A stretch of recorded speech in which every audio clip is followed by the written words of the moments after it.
Well damn. I didn't expect to get this much attention from my Animal Crossing video, so thank you for all the comments and all the subscribers, everybody. I may not be an Animal Crossing channel, but I will keep up the Animal Crossing content for a little while, until New Horizons comes out, and then I'll go back to my other content. But even when I do go back to my other content, I will still make some Animal Crossing videos, here and there, now and there, because I love Animal Crossing. Always have, probably always will. But with that being said, let's go back into it and jump into the second episode of, I guess, my new Animal Crossing series.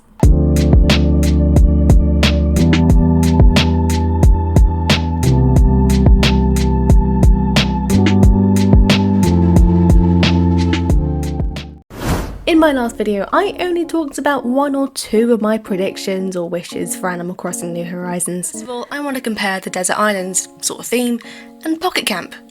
Now, I saw Pocket Camp as a testing ground for New Horizons, which is why they had the crafting element and the ability to travel to different islands for different purposes. It only makes sense to have a completely customizable island for ourselves, like almost having the ability to craft our own utopian society, but obviously in a more Animal Crossing way. So today I'm going to talk about more of my wishes and or predictions. This feature is probably the most probable that's going to happen in New Horizons because it's kind of been confirmed by Nintendo. Well, maybe not overtly, but on the back of the Animal Crossing themed Nintendo Switch, there is literally a nose in a bottle in the design. There were other rumours floating around about how, the note in the bottle was going to be something that was going to come back, which I'll throw up on the screen right now.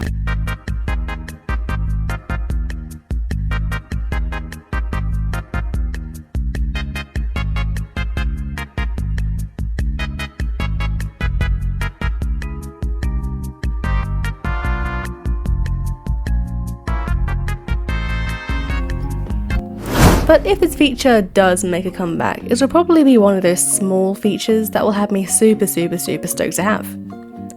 The Nose in the Bottle feature was exclusive to my first Animal Crossing game, Wild World, and it only makes sense for it to have a comeback in this particular game. I mean, New Horizons is set on a desert island. If this feature isn't completely fitting, I don't know what is. Just like in Wild World how you can send messages to other players through the bottle, it might play a similar role if it comes back in New Horizons. It might be a way of communicating to your friends that maybe aren't online at the same time as you. So maybe the next time they are online, they'll have a little surprise, on their beach that is from you. Or maybe you'll have the ability to send the bottle anywhere and not know where it ends up, just like in Wild World. I'm down with that too. I'll just be really pleased if it does make a comeback. So going by my logic of the Nose in the Bottle feature, also etched into the design of the Switch is a little sailboat. JC from the BitBlog mentioned this in one of his videos, but it's not so wild to think that maybe our character could craft a little sailboat for themselves to go out to shore with. Or maybe it will be unlocked when we meet Cabin. Do you remember in New Leaf, where you could go out to shore, in your wetsuit, you can dive into the ocean, but there was only a certain limit on how far you could go? Well, with your own sailboat, you could go further out than that, and you could even store more fish onto the boats, so that you wouldn't have to store everything in your pockets. Maybe you'll discover many more fish species out there too. My previous point about the sailboat kind of links in with this one. Pocket Camp introduced the OK Motors guys, and to me, there is absolutely no way that Nintendo would make brand new special characters just for a single mobile app. After all, each member of the crew has their own personality, they're not just empty characters. So to me, these guys, OK Motors, they're definitely going to play a part in New Horizons.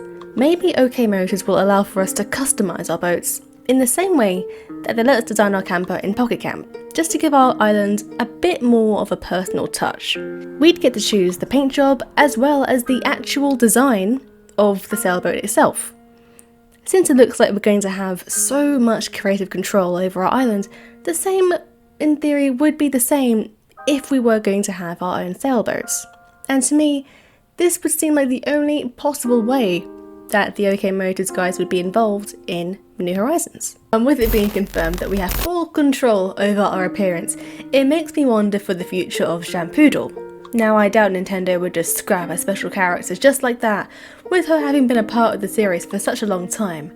So it makes me think that Shampoodle will still exist, but it might just have exclusive haircuts that will most probably be quite pricey, you know, quite expensive. I mean, I can see this being a thing once our island is fully established, so we'll have to work our way to get it. Like, we'd have to get it at a certain points of progression.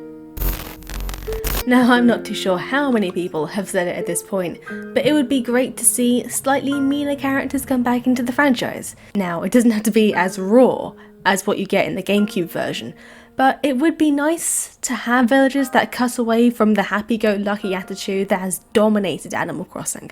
Like, that's not a bad thing. Like, it's great to have wholesome, happy characters, don't get me wrong, but it's nice to have that sort of edge as well. I know it's to make sure that the kids don't get upset when they encounter someone on a bad day, but I don't really remember that ever impacting me too much when I was playing Wild World as a kid. You know, that was when meaner villagers actually did still exist. I think it was either Lobo or Wolfgang that was in my town, but they were one of those meaner, cranky villagers. But they ended up becoming, you know, some of my favourites, all-time favourite villagers. I mean, I'm just saying. So, hello, Edison here.